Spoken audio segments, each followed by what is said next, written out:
Alright, what's up everyone? Welcome back to the channel. Alright, so if you didn't catch the last video, I picked up a 2003 Mitsubishi Lancer Evolution. It's a GSR model, so it has the 5-speed transmission. It's got about 116,000 miles on it, and I got it for a really good deal. So like I mentioned before, there were actually a couple Evos prior to this one that I was trying to pick up, but both the sellers backed out at the last minute. Basically, when I was ready to go ahead and get the car, they both backed out, saying they actually didn't want to sell the cars. Now, I got the car, of course, because it needs some work. The car doesn't run, and I've already started like digging into it to try to figure out what the issue was with the car, or is with the car. And so far, I haven't figured it out yet. I have an idea, but I'm not 100% sure yet. So overall, the car is pretty clean. It's actually really clean. So I actually wasn't expecting it to be this clean when I initially went up there to go look at it. No major dents or dings in the vehicle. I can't actually move it yet, so that way I can show you guys the passenger side. But it's just as clean, aside from the fact that it's missing the roof molding on that side. So I do have to try to locate one of those. I think I found one locally, but I haven't heard back from the guy yet, so I'm still waiting on that. And it does need this interior trim piece, the driver's side 8-pillar trim, because that is missing. I guess that went missing when the car was like broken into, or when the car was stolen. Why they would have removed that, I don't know. But I do have to find that as well. So like I mentioned, I already started digging into the car. So the issue I found after checking like several different things is that it's not getting fuel to the injectors. It's getting fuel to the rail, but it's not getting fuel to the injectors. Why that is, I don't know. I went ahead and swapped out the pump. It looked like super crusty, as you can see, because the car has been sitting. I had that Aeromotive Stealth that I had in the tin that was still in pretty good shape. I never ran ethanol at the time on that, so it was just 91. But the car still won't stay running unless I use like some starting fluid, then I can get it to start up. And the motor, from what I hear, sounds good. But I should be done back there, so I'm actually gonna go ahead and throw those rear seats in really quick, clean this out. And then at that point, I'm gonna go ahead and probably throw the fuel rail back on as well.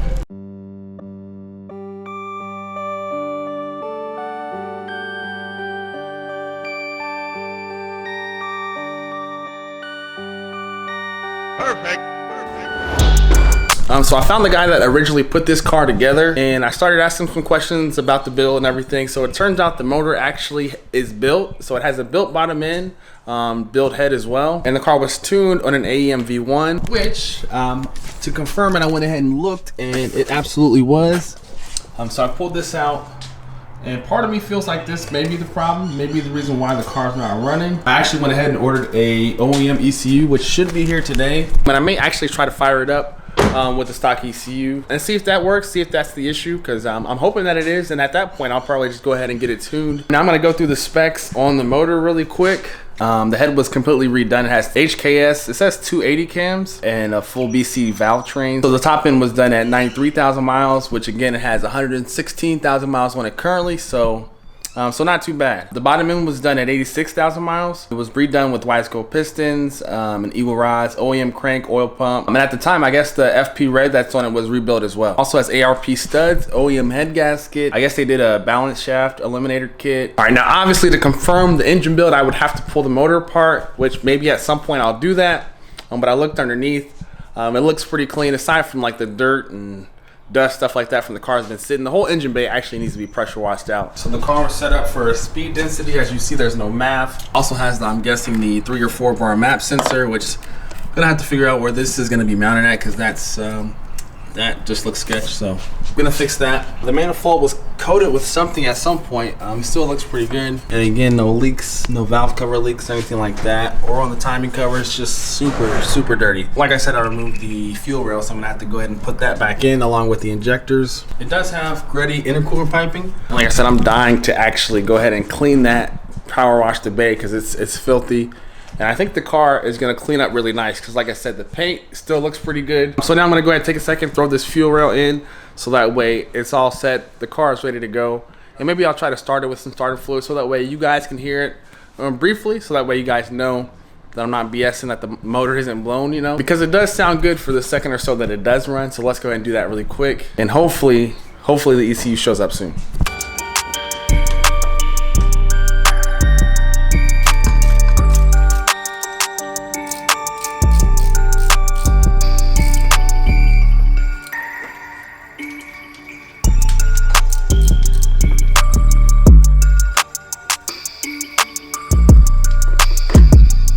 All right, so fuel rail's back in. Let's go ahead and try to actually start it up and see if anything happens. I don't think anything will, but let's just see. The fuel pump primes as it did before, so I know the fuel pump is 100% working.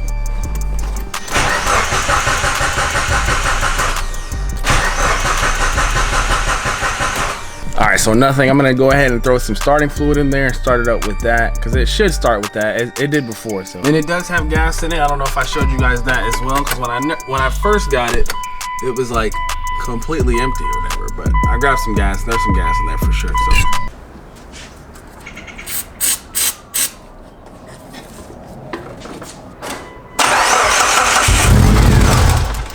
So yeah, it does start up with the starting fluid, but for whatever reason, the fuel is not getting to the injectors. Fuel is in fact getting to the rail. I did test that as well. So hopefully when that ECU comes, I'm gonna go ahead and plug that up and hopefully it'll start with that. But until then, I think I'm actually gonna go ahead and try to clean out this engine bay because it looks nasty, it looks rough. It's all dusty from the car sitting for a very long time. So let's go ahead and try to clean this up real quick.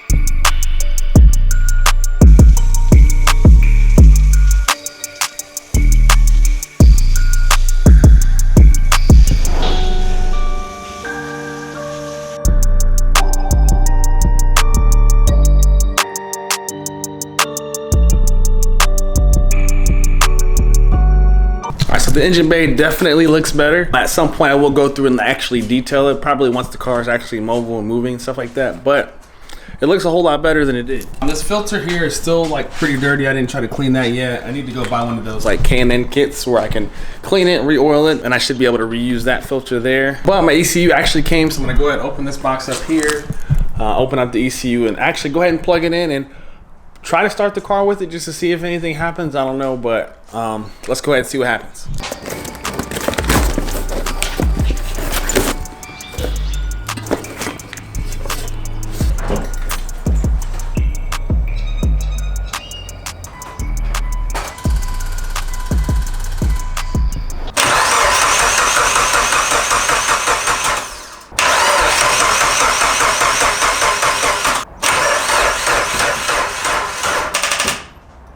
So the battery is dead. I went ahead and dropped it off at AutoZone. I tried to crank it a couple times and it didn't really sound like it was gonna start, but I believe factory ECUs for Evo 8s have like an immobilizer on them. So I'm gonna have to look into that to see if that's true. I think that's pretty much it as far as today goes. There's a lot of stuff that has to be done to the car. The clutch needs to be replaced. The car needs to be tuned. Definitely gonna have to redo the brakes.